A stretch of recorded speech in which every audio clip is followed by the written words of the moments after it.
In The Principle of Ornament, James Ward articulates a precise definition of ornament and its role in design. Ornament is the proper enrichment of an object or surface with such forms and colors as will give the thing decorated a new beauty, while strictly preserving its shape and character. Ward emphasizes that ornament should enhance, not obscure, the underlying form. It must demonstrate human intervention, transforming natural elements into stylized designs that complement the object's structure. Ward draws a crucial distinction between decoration and ornament. 1. Decoration can be purely representational, like realistic plant and bird motifs on Japanese pottery. 2. Ornament, however, must show evidence of human interpretation and adaptation to the object's form. In 1854, Louis Vuitton introduced a groundbreaking innovation in luggage design, the Trianon Gray canvas.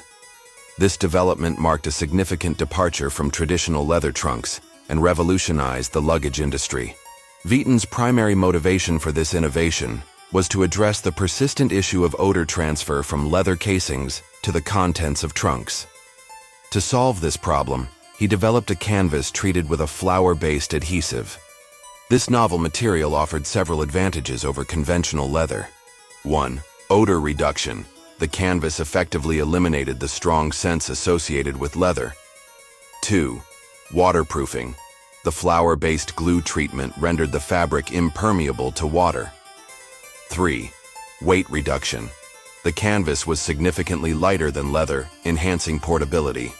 4. Aesthetic appeal. Vuitton chose a light gray hue dubbed Trianon Gray, which presented a modern and discreet appearance. In 1872, Louis Vuitton, ever vigilant against imitators, unveiled another groundbreaking design, the first striped canvas. This innovative pattern featured 4 thin red stripes repeated on a beige background. The choice of stripes was not arbitrary.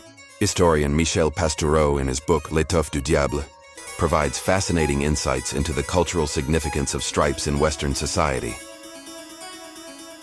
1. Middle Ages. Stripes were perceived as evil or even diabolic. 2. Renaissance. Stripes gained prestige, especially vertical ones, while horizontal stripes signified lower status. 3. Late 18th century. Stripes experienced unprecedented popularity, extending from clothing to decorative fabrics and furniture. The neoclassical era embraced stripes for their sobriety, rigor, and elegance. Vuitton's striped canvas tapped into this zeitgeist, offering a cheerful and singular pattern that captivated customers and sparked a fashion trend. In 1876, just 4 years after the initial striped canvas, Louis Vuitton introduced a monochrome version. It featured alternating stripes of light and dark beige. This monochrome palette of beige and brownish beige became Maison Vuitton's graphic signature. The color scheme would later be incorporated into the damier and monogram canvases. Faced with persistent imitation, Louis Vuitton, assisted by his son Georges, embarked on creating several new patterns. They ultimately settled on a design featuring alternating brown and beige squares. This became the iconic damier canvas, created in 1888. The creation of the damier canvas illustrates Louis Vuitton's ongoing struggle against counterfeiters and his commitment to distinctive, high-quality designs. The damier canvas introduced crucial new elements. 1. For the first time, the words L. Vuitton registered trademark appeared on the canvas. This text was written diagonally across one of the checkered squares. And 2. It represented Louis Vuitton's first attempt to patent his designs, though it didn't completely prevent counterfeiting. It is also viewed as an early attempt at brand protection through design and a pivotal moment in the company's branding strategy. The damier canvas was extensively used for nearly a decade, and it covered a wide range of products including rigid luggage, tall trunks, cabin trunks, wardrobes, and hat boxes. Georges Vuitton continued to face a persistent challenge: the continuous cycle of innovation, success, and imitation. This pattern drove him to take decisive measures, ultimately leading to the creation of the legendary monogram canvas in 1896. This design would not only protect the brand, but also become one of the earliest and most recognizable symbols of modern luxury. The precautions taken with the creation of the damier canvas had failed to thwart plagiarists. Georges, who had been at the helm of Maison Vuitton since his father's death in 1892, chose to take an offensive approach. He decided to move away from traditional motifs with simple geometric stripes or checkered squares, which were too easily reproduced. Alternated his father's initials with a quatrefoil shape and floral motif based on Japanese and Oriental imagery, a popular Victorian trend. Ornament anatomy, the monogram. The monogram pattern consists of 4 key elements. 1. A brown 4-pointed star, or flower with pointed petals. 2. Its inverse, a light beige 4-pointed star with a dark beige center. 3.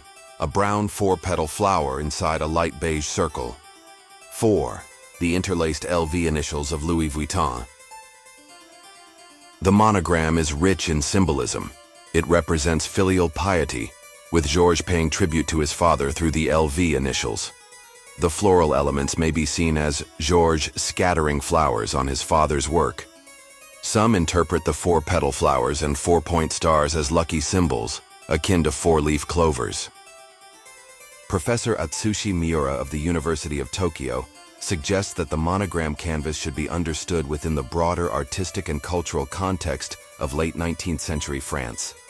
The monogram's design draws from various sources, and it reflects influences from the modern movement of decorative arts and industrial design, French medieval art, as seen through a neo-Gothic lens, reflecting the 19th century fascination with these periods, possible exposure to global influences at the Expositions Universelles of 1878 and 1889.